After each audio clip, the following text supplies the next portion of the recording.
gente vai falar com mais detalhes sobre as ferramentas de corte e marcação. Mas antes eu vou falar um pouquinho sobre a base de corte, porque a gente vai precisar dela na hora da demonstração. Como eu já tinha falado anteriormente, a base de corte ideal para os nossos trabalhos é de tamanho A3, tá? Vocês podem encontrar na internet por 30, 40 reais por aí, tem papelarias também. Ela não serve só para proteger a mesa da faculdade ou a mesa de jacarandá da sua casa, mas principalmente para você ter um corte perfeito dos materiais.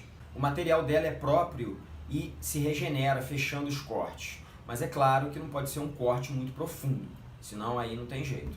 Ela tem essas marcações, tá? De graduação de centímetro e de ângulo.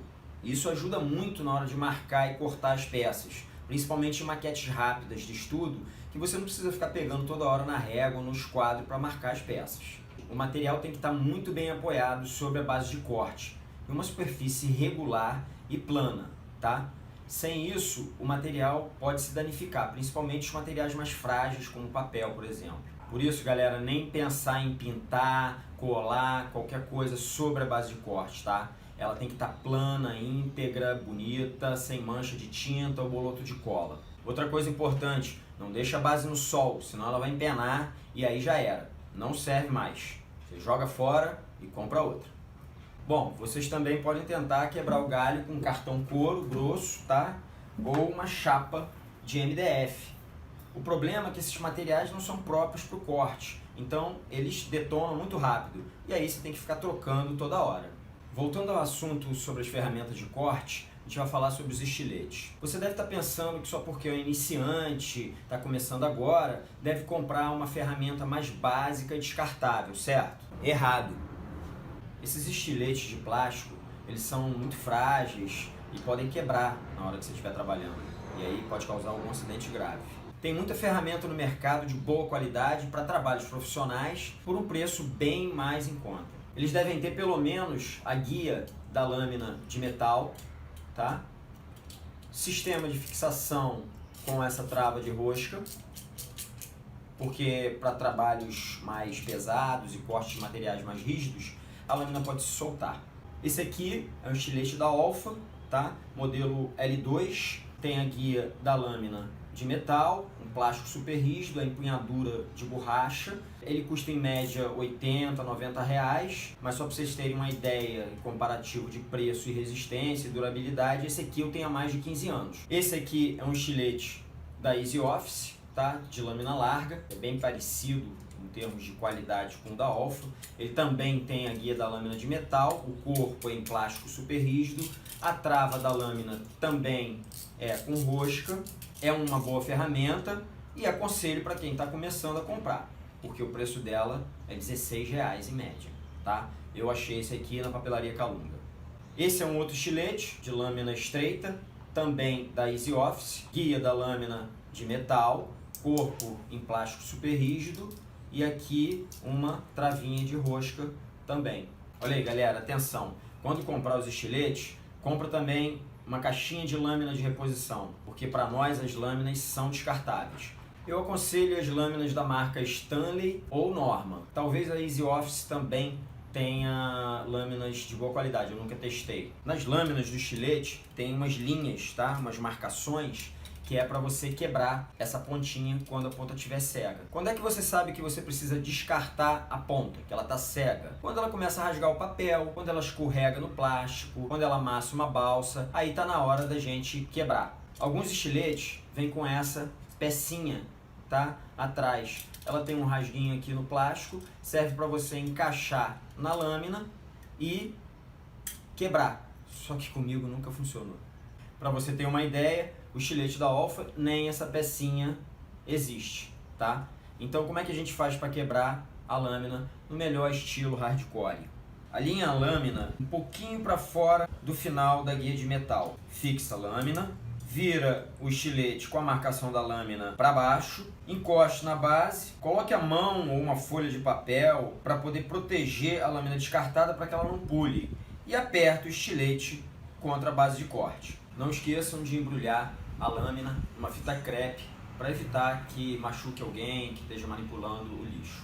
Esse aqui é um estilete de precisão, é um cabinho de alumínio, tá? Com um prendedor para lâmina. Você encontra isso aí no Mercado Livre por R$23 em média, com várias lâminas, né?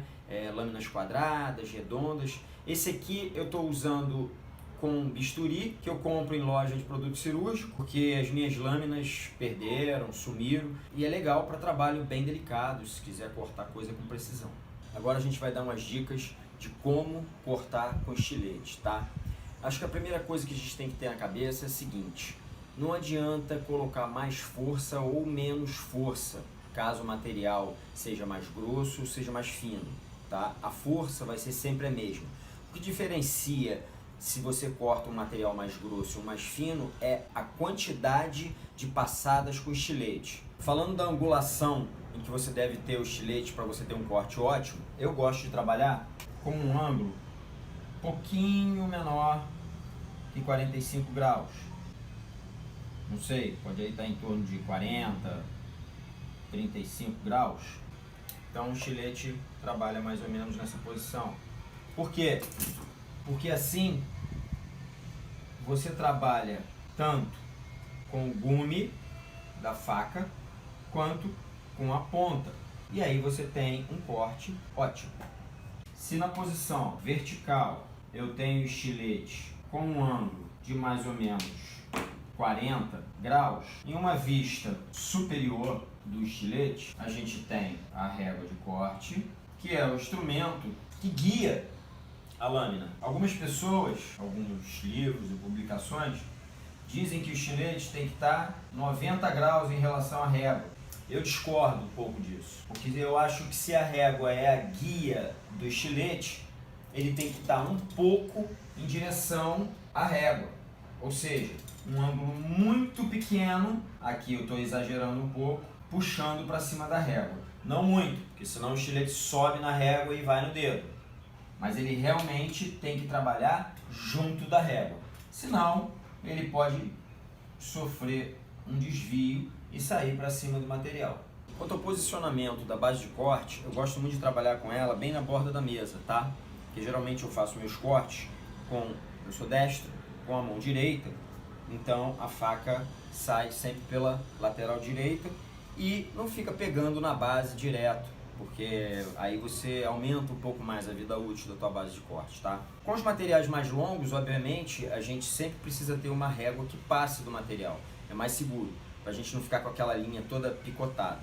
Eu tenho a minha régua de 40, tenho um material um pouco menor que a régua de 40, geralmente o posicionamento dos dedos é metade na régua e metade no material, então a gente sempre começa fora do material, corta, quando passar do polegar, mantém a faca no material e anda com a mão para outra posição em que você vai cortar. Porque se eu ficar com a mão aqui em cima e eu não tiver uma força muito grande, olha o que pode acontecer. E por último, deixe para exercitar seus dotes circenses em outra ocasião, tá? Nada de contorcionismo, nem malabarismo com estilete para cortar. Eu resolvi dividir o vídeo sobre instrumentos de corte em dois, porque senão ia ficar muito grande, são muitos pulos de gato e segredinhos que eu tenho para mostrar. No próximo vídeo eu falo sobre o restante dos materiais de corte e marcação, tá? Até a próxima, um grande abraço e até lá!